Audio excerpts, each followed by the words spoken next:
Hello and welcome to a different match preview for the Shooting Terraces. We're not going to be having anyone joining us. Probably all Champions League drawed out after the long fast that it was. But we're here just because I felt a little bit guilty that we couldn't get one done yet last week. Therefore, again, apologies for the delay on this one going live. But what we are going to do is we're going to go through and we're going to have a quick look now. Obviously, we do face Brighton. It is down there at the Amex Stadium, and it is a 5:30 kickoff. But what we're going to do is just going to have a quick look at some of their danger men now. Obviously, they have got rid of a few, but they do still hold some. Obviously, you've got Mitoma, you've got Evan Ferguson. You're then looking at players like Joe Pedro. Even at the back where you've got Lewis Dunk, Estepinian, James Milner. It's probably one Solly Marsh, Danny Welbeck. So they're a side that are full of people who can challenge, who can fight, probably cause us a lot of problems there. I would probably say especially Mitoma, especially Evan Ferguson. Danny Welbeck sometimes seems to like a cool against us, so that's the one as well that could happen on there. So obviously if there's anyone watching live, you can't put the comments in and we'll read them out there. But it is a side that seems to be going from strength to strength. Now, obviously, last season, if we look back to this time when we did play them, it was probably quite a drab 0-0 draw. Not really sure whether that's going to happen.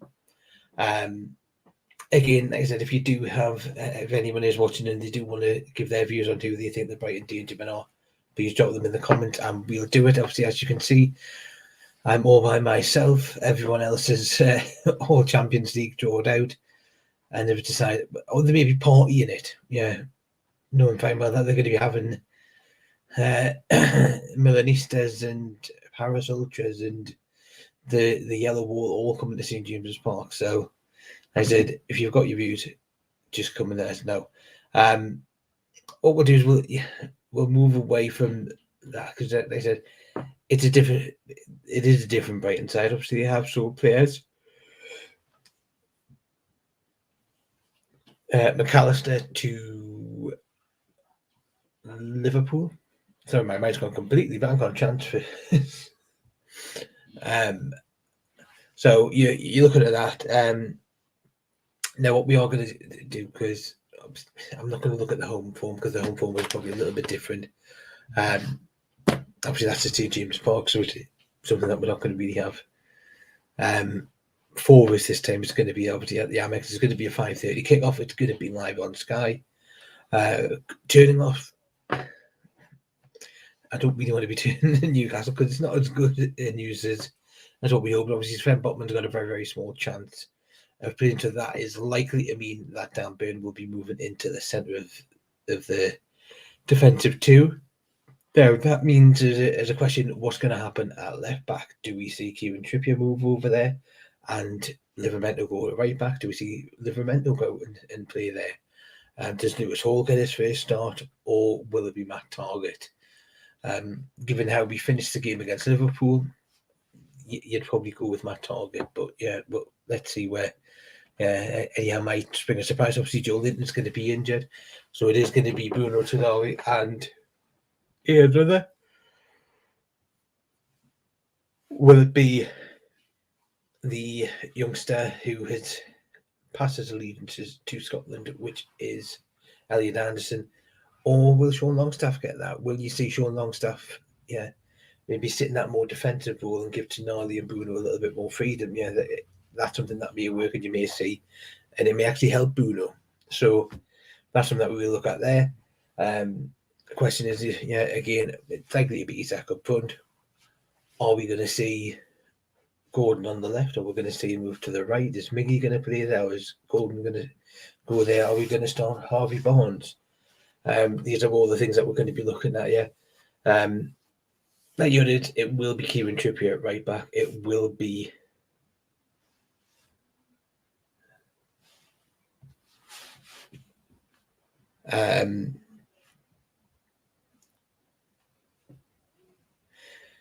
so I'm just trying to do my memory on who it is that we're going to be having on there. It will be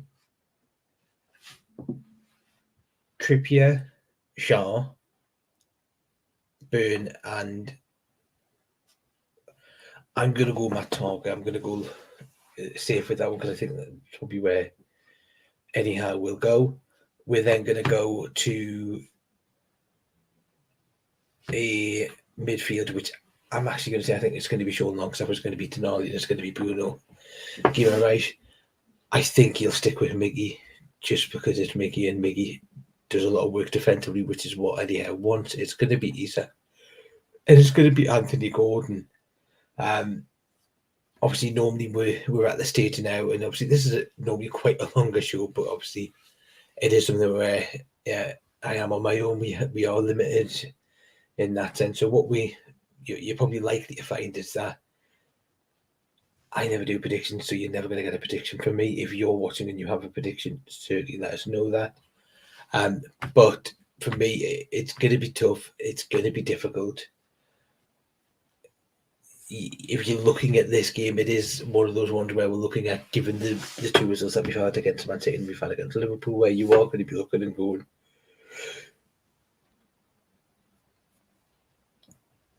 can we, is this going to be where we stop the rot?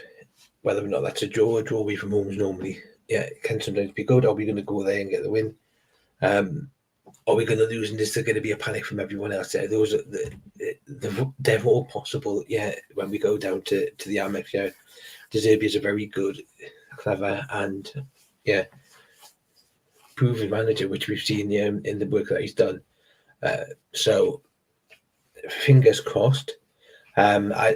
Obviously we'll just touch on it because we are on deadline day. It's not likely that we're going to be bringing anyone in. If anything, the two major outgoings are probably going to be Jeff Hendrick to Sheffield Wednesday, and it's going to be Isaac Hayden to Standard Liège. It looks like Manchur will be staying with us. It looks like probably others that probably aren't going to get a game are going to be staying with us, but that's it. This is a short one. It was just to give you a little bit of a preview where we'll probably be back to normal next week. But it was just to give you that little bit of a glimpse, just to see what's happening, see what's going on there. And let's have our fingers crossed. So thank you for watching.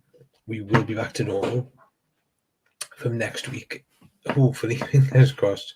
And will we be celebrating a win in our Terrace Talk? Will we be bemoaning it? And we will be talking about the fixtures that we're going to have for the Champions League, because by no later than Saturday morning we will find out who we're going to be facing first. It's likely to be Paris, but is it going to be at St James Park or is it going to be at the Parc de Winter?